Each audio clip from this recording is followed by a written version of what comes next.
Bonjour à tous les amis, donc c'est encore moi, voilà, donc des nouvelles de l'aquarium que j'ai récupéré, que j'ai refait complètement avec le meuble.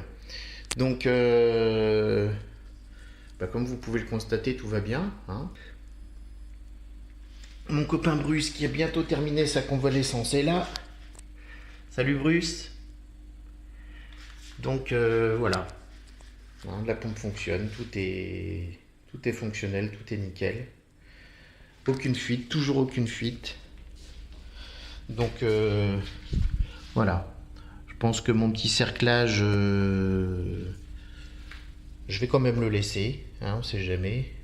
C'était pour vous montrer entre autres qu'il était possible de récupérer un bac et de le refaire complètement. Je précise, bon, je vous ai pas montré les étapes parce que j'ai eu beaucoup de boulot à faire là-dessus. J'ai quand même consacré pas loin d'une semaine.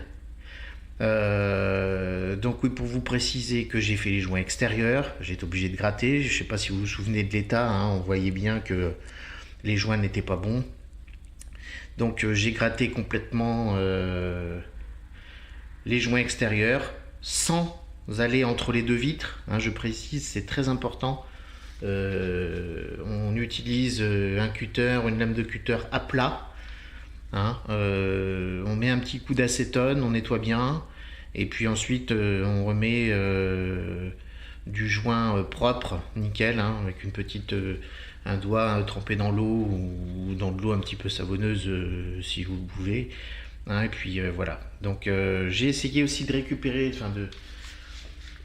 de laver les vitres à l'acide chlorhydrique. Donc ça a très bien marché. Donc voilà, pour vous dire que c'est possible. On fait les joints extérieurs.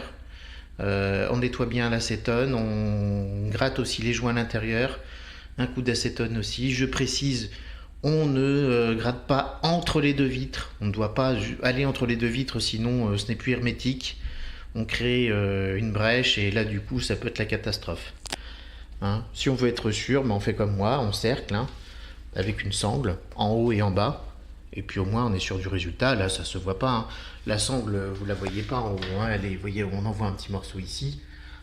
Bon, il y a en bas on la voit, mais bon c'est pas grave, c'est pris dans le couvercle, donc en guise de renfort. Donc voilà. Donc c'est possible. Faut juste de la patience, du temps et puis surtout être très très très très propre. On gratte bien et on se munit d'acétone, c'est très important. Attention quand même à l'acétone, on y va mollo sur le chiffon, parce que l'acétone va commencer à bouffer vos joints. Donc on en met vraiment sur un chiffon, on frotte et c'est tout. C'est juste pour enlever le surplus de colle qu'il pourrait y avoir sur les vitres.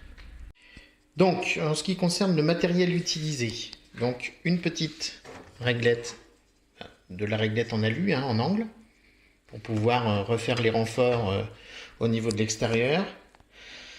De l'acide chlorhydrique pour détartrer. Moi j'ai pris la marque Onyx, c'est très bien. De l'acétone, alors l'étiquette est partie forcément, l'acétone ça décolle tout, donc il suffit que vous en fassiez couler et l'étiquette se décolle. Donc de la même marque.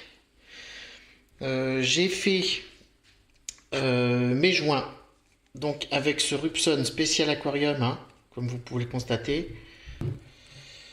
Et j'ai collé mes réglettes, mes renforts avec une colle très très puissante. C'est de la Bostik, condition extrême. Donc collage d'éléments fortement exposés, variations climatiques, résiste à la pluie, au gel, aux UV, résistance à l'arrachement. Donc ça colle le PVC, le métal, le bois, les dérivés, l'acier, l'aluminium, la brique, le verre, le béton, le zinc. Donc colle tout support, même humide. Ça résiste à la chaleur. C'est vraiment parfait pour les conditions extrêmes. Donc ça c'est pour l'extérieur. Je rappelle le niveau des renforts. Je ne fais surtout pas de joint avec ça, bien évidemment. D'accord. Donc le Bostik MSP 117 conditions extrêmes, c'est pour coller vos réglettes de renfort, vos barres de renfort pour l'aquarium si jamais vous avez besoin de les refaire. Donc je disais, le Rupson spécial aquarium pour les joints. Vous pouvez aussi utiliser le Zolux. Le Zolux qui est une colle aussi très spéciale, hein, c'est du silicone, hein, très bonne qualité. J'en garde quand même un tube sous la main. Je ne l'ai pas utilisé, je vais utiliser que le Rupson. Mais si besoin est, j'en ai sous la main. Le tube de Rupson n'étant pas terminé, il m'en reste encore pas mal.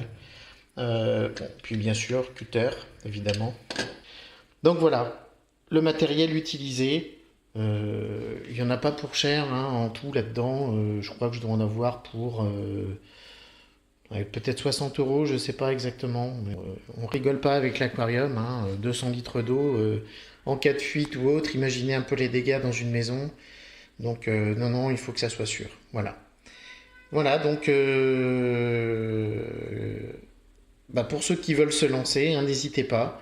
Vous pouvez aussi laisser des commentaires, me poser des questions, je répondrai, il n'y a aucun problème. Et puis achetez-vous des sangles, au moins pour le collage, ça peut vous aider, hein, parce que il faut que ça sèche quand même 48 heures. Hein. Donc c'est toujours utile, hein, puis ça coûte pas très cher des sangles, donc ça peut toujours servir. Voilà, à bientôt!